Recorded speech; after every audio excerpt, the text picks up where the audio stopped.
Hello, and welcome to the Consumer VC, where we're going to be diving into the world of venture capital and consumer-facing startups. I'm your host, Mike Gelb, and over a series of interviews, we're going to learn about how early-stage B2C startups raise money and look into the inner workings of venture capital. If you enjoy this podcast, I would really appreciate it if you would rate, review, and subscribe on your favorite podcast app.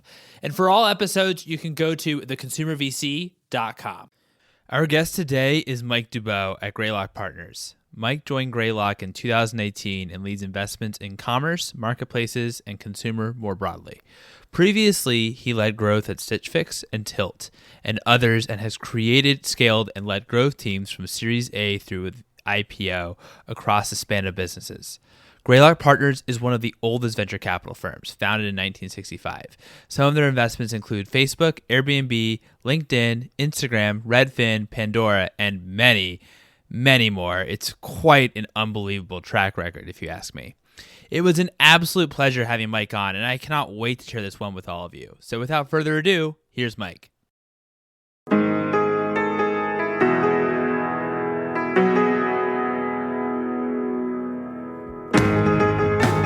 Mike, thank you so much for coming onto the show. It's an absolute pleasure having you. How are you doing today? Doing well. Yeah, great to be here. Awesome. So what attracted you to leave consulting in order to pursue working on growth at startups? Yeah, sure. So this was a while back. So just to take a step back before that. So I did my undergrad in industrial engineering back in Michigan. And, when I was finishing up, that was in 2007, many of my peers were either going to work in, the automotive industry or more kind of manufacturing stuff in Detroit, or were moving out to the Bay Area. At that time, I wanted to stay around in Chicago, and many of the opportunities out there were, they're big corporate or kind of consulting gigs. I think what attracted me to consulting at that time was the diversity of work. And so I was always, what I was trying to optimize for leaving school was just really trying to avoid any sense of routine in life and never really feeling bored. That was my biggest fear in entering the workforce. So this kind of pattern of work as a consultant, just starting at the base of a new learning curve every few weeks or every few months, working my way up it, then moving on to the next, it really kept me on my toes. And so as far as consulting goes, I actually liked the diversity of work there. At the same time, I was never really passionate about the clients I work for, which, I ended up being very happy in my time at Bain, but I derived more of my satisfaction from the team and the intellectual stimulation of the work. And so when I was thinking about startups, I moved out to the Bay Area 8-9 years ago, and I was, doing my grad school at Stanford at the time, and really it was kind of a couple of years to just reflect on how I wanted to spend my time. And I viewed startups as a way to more closely align, areas of interest or personal passion with how I spent my time. So, at the time I entered, I knew that food, restaurants, hospitality were a passion. And so I started spending time working in food startups, spent time, as first handful of people were at a place called Kitchit. And then started going into group experiences, which kind of led me over to Tilt. And I learned, during that time that it was actually more about my passion for a given function and the people I was surrounded by versus the space. And so at that time, I started kind of doubling down on this thing that is now called growth. But I guess to get back to the question, as far as what attracted me to leave consulting, it was really, I viewed it as a way to more closely align, areas of interest to me with how I spent my time. And I do think, actually, just as an aside, like many of the foundations from consulting actually are quite applicable to growth. I think it's important that you need to almost overcorrect from the things consulting teaches you to really not overthink and really focus more on execution. But at the same time, that analytical foundation, designing functions around learning, all that stuff actually, I think really helped me out getting started working, in startups as kind of early generalist roles. But I think it was important that I didn't stick around doing consulting for too long. Well, you've had quite the career when it comes to growing and scaling startups. I wanted to talk about two periods in your career when you were head of growth. At Tilt, the company was once valued at $375 million, and in a couple of years sold to Airbnb for less than an ideal outcome. And at Stitch Fix, you were head of growth at a company that went public.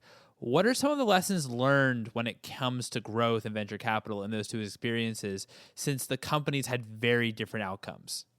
Yeah, there was a lot there. I think I'm trying to think about where to focus in on, but your classification is right. Like Tilt was it was less than ideal, and in Stitch Fix in many ways it was a much more successful outcome. Though I think I learned just as much at Tilt, if not more, than I did over at Stitch Fix. And so I think now as I get to approach things from a somewhat higher level and kind of pull from both of those, I do find myself pulling from both of those equally.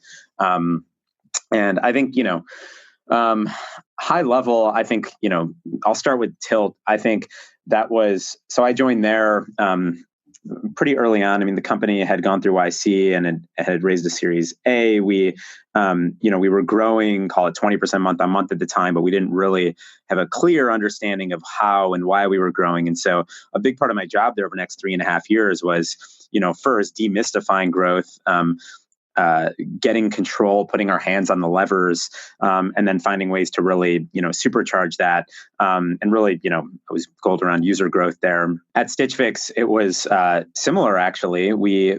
I joined much later there, but we had not had an explicit focus on growth in the early days, which was actually a very good problem to have. We were inventory constrained, and actually the company did not raise much capital early on, and so it was always very disciplined on how to spend around growth, and just always had the constraint of profitability from very early on, which was different than at Tilt. But anyway, at the time I joined, my main task was to build an in-house kind of growth team to really be able to establish control and predictability over user acquisition, because in a couple of years we wanted to go public. And so different journeys, but I think the role ultimately was the same. I think at Tilt focused more on kind of product analytics, community, that type of thing. And at Stitch Fix, I was effectively running performance marketing. But I guess as far as lessons learned, Tilt, biggest lesson learned at Tilt was around focus. I think, we had the potential for 3 very promising businesses, I think. And just, to describe those very quickly, we had a consumer, basically group payments product, think of it as a Venmo for groups, that actually had really strong product market fit in international markets where there was not Venmo yet. And so like Canada, Australia, UK, I mean, the company was growing very quickly there. The problem, of course, is like, margins on payments are super, super small. And like the scale you need for those businesses to work are massive, or, you need to be owned by someone else. And like in the case of Venmo. Anyway, that was one. Second, we had a commerce kind of pre-orders API that we called Tilt Pro that was basically, building a pre-orders widget into big notable kind of campaigns that you would have heard of that, wanted to, at that point, Kickstarter was a big kind of path for some of these brands. And they would actually, rather than handing over all your data to a third party, you're needing to kind of mold it to a Kickstarter campaign. Our thesis was brands actually wanted to, control their own pre-orders or crowdfunding experiences. And so we led some very notable launches on that. We're making money on that. And then there was a third path, which was more of a hybrid, which was brands. We called it Tilt Commerce. It was brands participating in that same feed as consumers were using to kind of pay one another and collect money around experiences. And so you might have, if you had a bunch of, students at University of Texas using Tilt to, collect money for fundraisers or parties and stuff, you might have Chubby Shorts launching University of Texas Shorts into the feed and just monetizing that way. And so those were all 3 very different product visions. And I think trying to tackle all 3 at once was detrimental.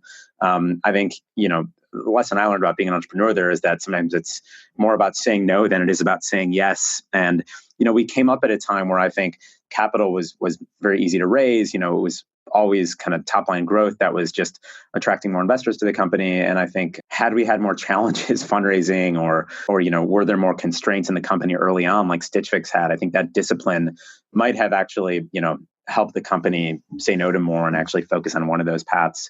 And I do think constraints could breed resourcefulness. So that's more on the Tilt side of things. And I kind of hinted at some of what I learned at Stitch Fix throughout that too. I mean, a lot of the lessons at Stitch Fix were actually functional as well on actually what it takes to build, an at scale, growth function. I think at Tilt, it was very much earlier stage, and at Stitch Fix, it was, kind of mid stage through IPO, and just the role of growth is very, very different in those. But as far as how I think about business as an investor, I think the main thing at Stitch Fix, as far as brands go, they really did not focus much on paid acquisition early on. And I think that foundation of having really strong word of mouth, focusing on the right demographic, and then layering on paid as an accelerant versus a crutch, that was very healthy, in my opinion, how brands should be approaching, acquisition and growth in the early days. And that I think help the company mitigate some of the addictions that we see in other brands that are kind of getting started nowadays. So focus on one product or service when it comes to growth, or just a startup in general, rather than three that you had in Tilt. That's a big takeaway.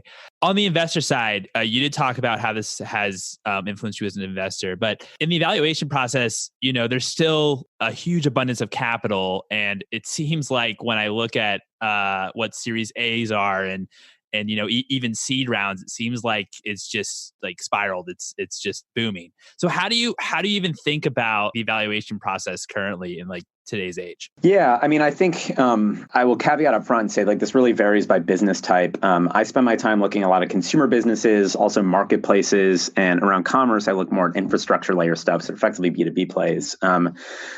And, in broad strokes, what I could say is I think one, like looking at retention, that's obviously the most important signal for durability of a product. I would always, spend time just understanding the retention cohorts first and foremost. And in general, you want to, one, you want to make sure there's product market fit there, which generally means like the retention cohorts will asymptote somewhere above the x-axis and people are actually sticking with the product. But you do want to see retention, strong retention, and ideally it getting better over time with cohorts. And, you need to double click on that. And so if you see brands early on that are doing a bunch of stuff on paid marketing, really understanding how downstream quality of users looks by channel or from paid versus organic is a really important, lens to look through. So that's one, is just around retention. I think for me as a growth person, as I'm looking at consumer businesses, is there some sort of a growth loop that shows potential to build real either scale effects or network effects into the business that will eventually help a business mitigate dependence on, again, the typical linear paid channels that end up decaying with scale. And so that, growth loops is a whole separate topic. In general, I tend to gravitate towards businesses that have not only loops, but also an understanding of them and how to really engineer them. Third, and I kind of hinted at this, but health of acquisition. So ideally, you want to see, a low reliance on paid, or if there is, paid marketing happening, that, as I said earlier, it's more of an accelerant versus a crutch. I think it is important to have control over levers, and paid, it is quite straightforward to actually establish control there. But I do see businesses like, that get started doing paid marketing and project CAC going down, which is generally not the case. And so just really understanding, health of acquisition, which doesn't mean no paid, but in general, it means there's something more going on than that. And I guess finally, and it's related to all those points, like you want to see strong word of mouth. So this is tied with strong retention. Like if people love the product, they want to tell their friends. But something I learned from Stitch Fix, in the early days, we were really growing on the heels of word of mouth, which was really a function of focusing on a demographic that was underserved. And that's something I do look for, is like referral propensity, word of mouth in businesses at the early stages. And so, to your point, too much capital could lead businesses to focus on what is easy versus what is most durable, and that's something I try to understand. Stitch Fix was profitable 2 years before the IPO, right? Yeah, it was sometime around then.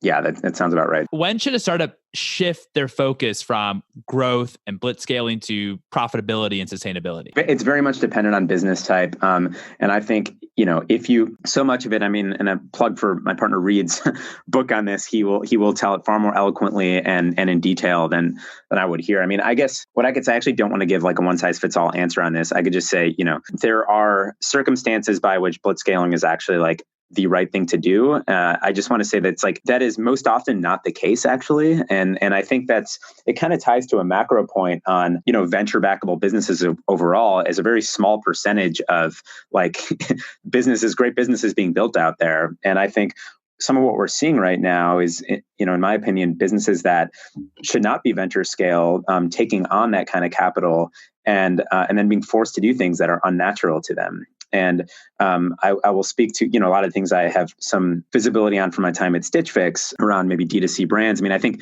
many of the most successful outcomes for founders are actually ones that did not raise a ton of venture money beyond the seed. I think there are some cases, and Stitch Fix is an example, we did raise a few rounds of venture money and it worked well for us. But I think had it been like a lot more raised, the outcome might not have been as great for investors there. And so I think it's just very important. I think entrepreneurs should ask themselves, like, are they the type of business that actually should be raising, I guess, blitz capital. And if that is the case, then go for it. That's a great point about founders really assessing if their business is venture backable, and if so, how much capital should they actually be fundraising? So what made you decide to make the switch from being an operator to an investor, and what were some of the learnings that influenced you as an investor?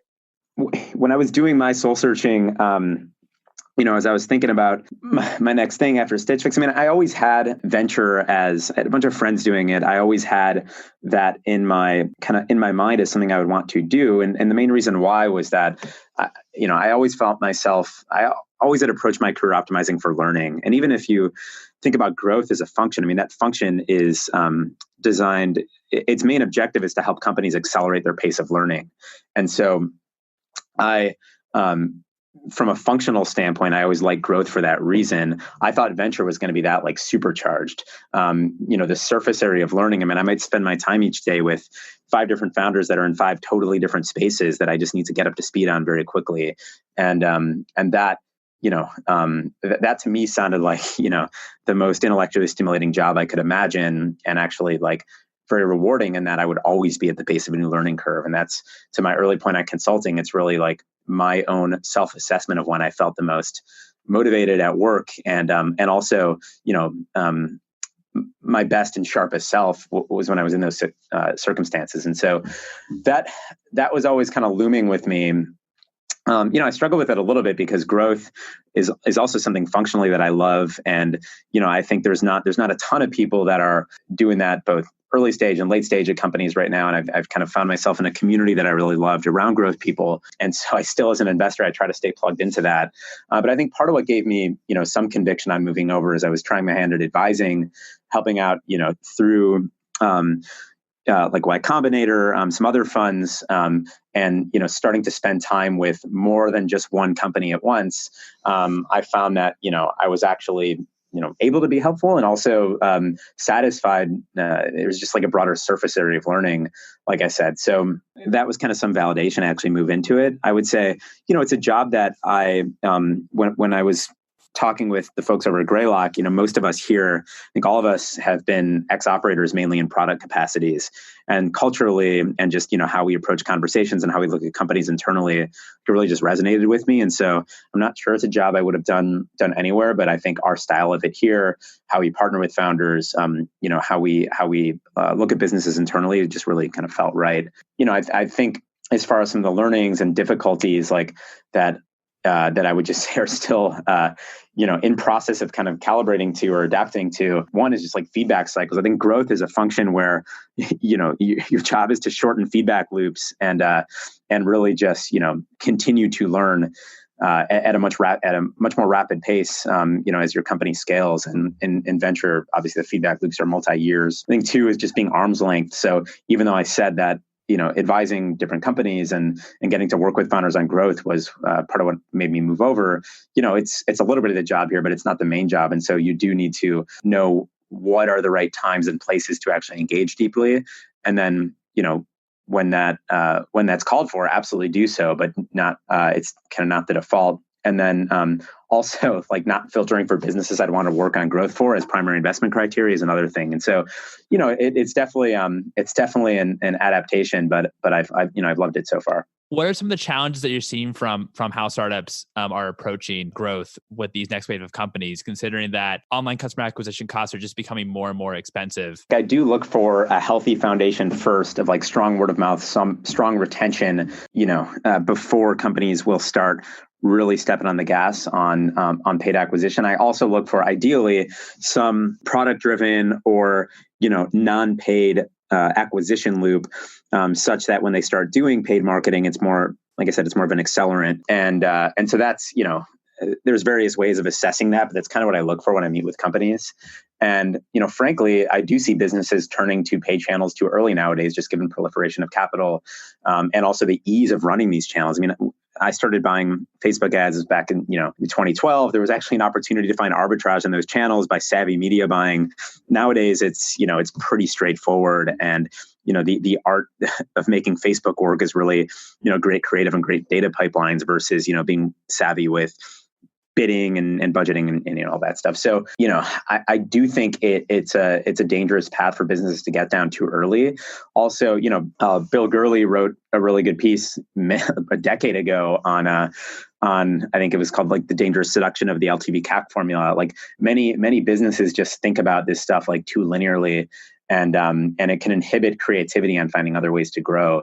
And so again, I think at Stitch Fix, we ended up doing a good amount of this stuff, although relative to, and you could see, marketing as a percentage of sales, public statements right now, it still is much lower than many other peers. But our point of view there was, there's not many businesses that could differentiate on doing this stuff. We felt like, our foundation of the company was one of personalization and data science. That was our core product there.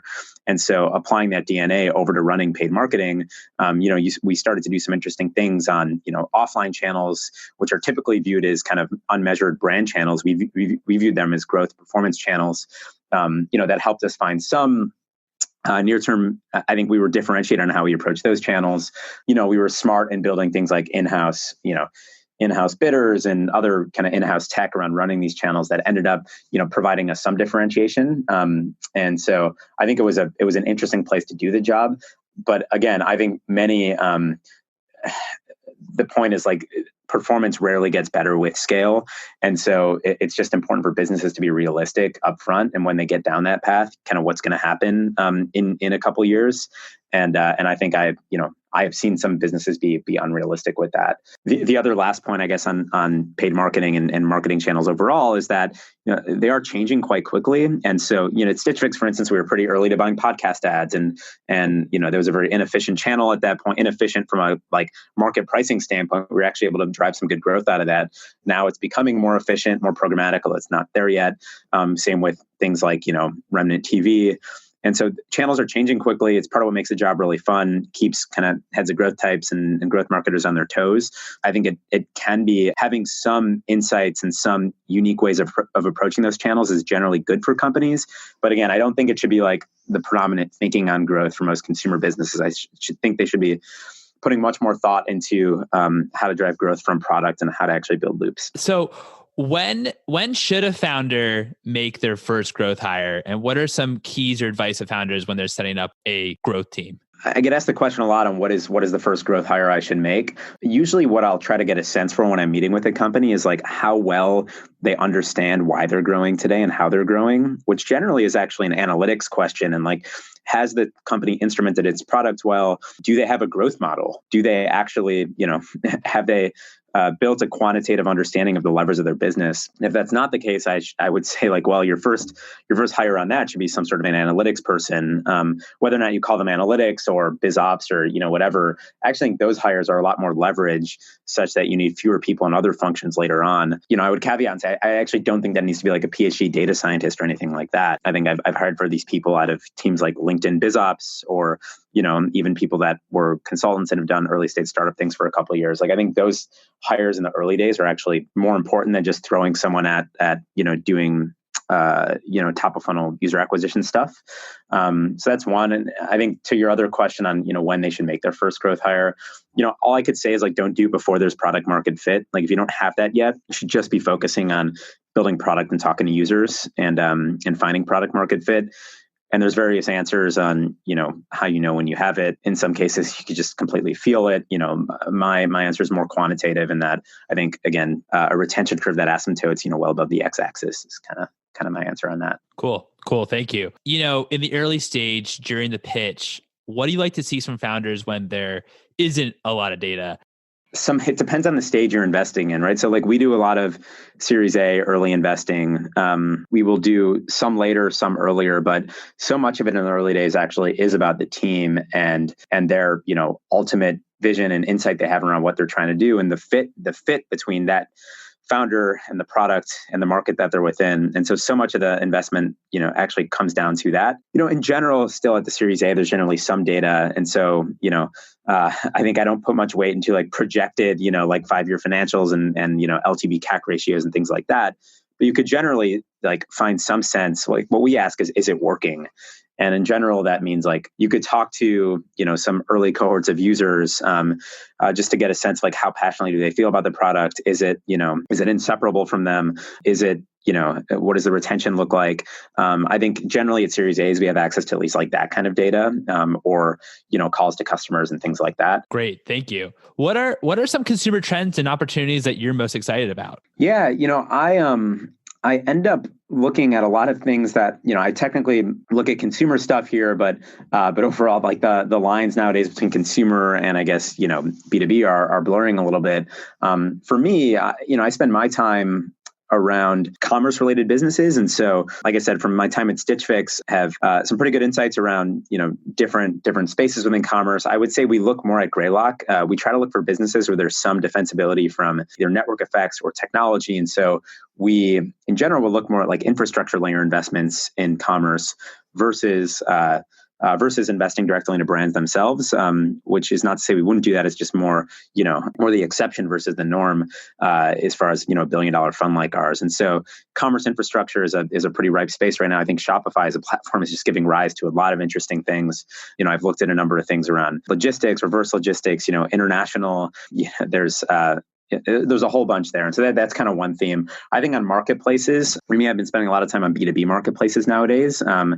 And it's one of the investments made recently. And then I think 3, this one's a little bit more micro, but per my earlier point on, some of our kind of rush towards audio in the early days and podcasts in the earlier days at Stitch Fix, I do believe, like many folks, on the shift of consumer engagement over to audio, and have spent a bunch of time trying to find different investable angles around that. Audio is a platform. And so, that's just a trend that I get excited about. But in general, for me, like, I think, so those are kind of, I guess, different spaces. I think, like I said, I look at investments from the eyes of a growth person. And so when I see a business where there's some growth loop that I think shows an ability to create a great scale effect and potentially network effect, generally a loop where in marketplaces, say like supply acquisition drives demand acquisition, you could build more of a cross-site network effect there. Like all those things, all those dynamics get me more excited. And I try to not be dogmatic on, specific space I'm hunting within. So what's one book that has impacted you personally and one book that has impacted you professionally? Ooh, well, I'd give the same answer to both actually. And this is one that I find myself, I first read it when I was like, I spent, 6 months or so backpacking around Southeast Asia after finishing up undergrad, starting work. And I read I read the book for the first time in high school, but I've gone back to it every few years. With Siddhartha by Hermann Hesse that, there's a bunch of very personal takeaways in that book that resonate differently at different stages of life. Now, having become a father recently, it's, has a slightly different meaning, but I think to me, one of the things I gathered from it is like, you really need to fully immerse yourself in both extremes to find balance. You kind of need to know both ends of the spectrum and know where the middle of the spectrum is. And for me, both personally and from a career standpoint, like whatever I do, I try to fully immerse myself in, and then come up for air maybe after a few years and kind of give myself some perspective on, what I just experienced. But I think, if you're not fully immersed in something, I think you miss many of the benefits of what kind of that chapter of life could offer you. And so, I think, to me, what that's meant is like being okay falling out of balance in the near term in service of like longer term peace and fulfillment. It's kind of how I think about that book. And so that's impacted how I travel, how I try to carry myself at home and as a father now, how I think about, going all in on startups that I've worked for and not thinking about them as jobs, but actually like full on like primary focus of a certain chapter of life. And, and I think, that doesn't mean that I don't want balance in my life. And I'm all for, I think, investments in like mental health and definitely, just protecting overall health of people that are working a pretty insane startup lifestyle.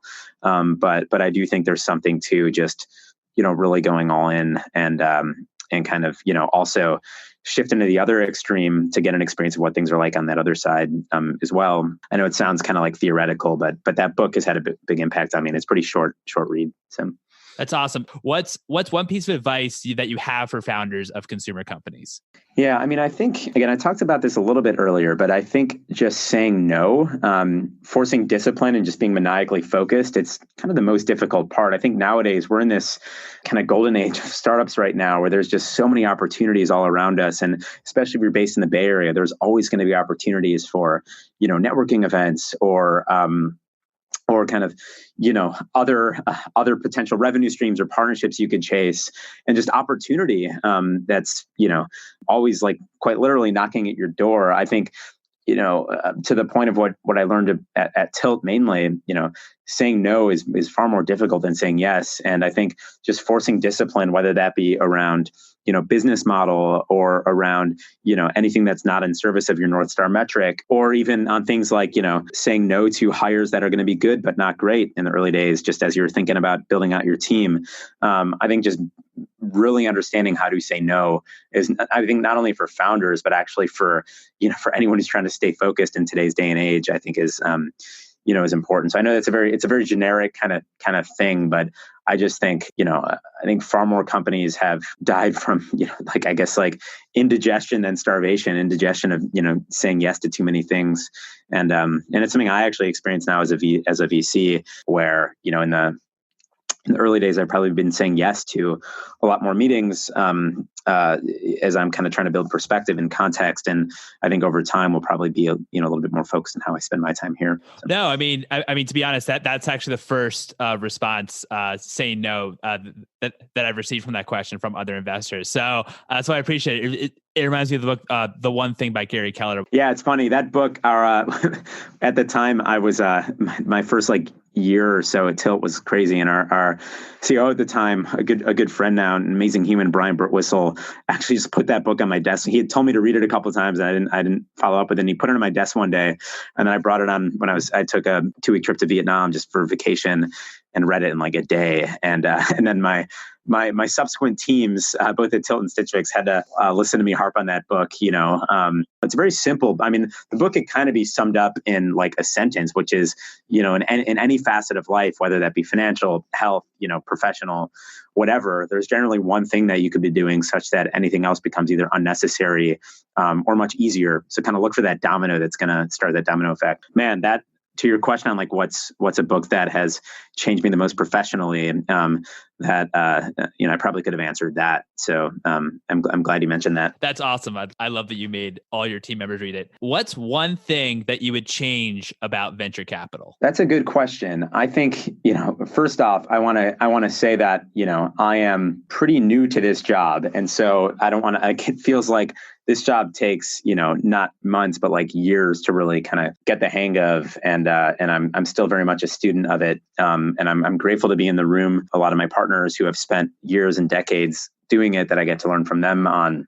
One thing I can say in my experience so far, especially in this environment, is I think on both sides, there could be a little bit of this kind of focus on speed and just sense of urgency on making things and deals happen fast. And I understand the reasons to do that. Like, obviously, if you're a founder, fundraising can be distracting, but at the same time, creating a false sense of urgency and getting things done can actually like hurt both sides. And I think, many others have said this, but a good relationship between founder and lead investor, especially someone who's going to join your board, like that should feel like a marriage. I mean, ideally, it's going to be a decade-long relationship. And so, if that's happening over the course of a handful of or a few transactional meetings, like that's obviously not ideal. And so just like both sides, slowing down a little bit, I don't think it's actually a self-serving thing for VCs to say. I think it's actually on both sides, it would benefit founders and investors alike to really find the right match. So that's one. I would say like another piece, just as someone who's from Chicago and spent a lot of my life, I've been in the Bay Area for a while, but I do think, one observation is that it can be a little bit of a herd mentality in some places. And, people are generally deriving signal from very similar places. And that actually, in many ways, can be actual signal that people should pay attention to.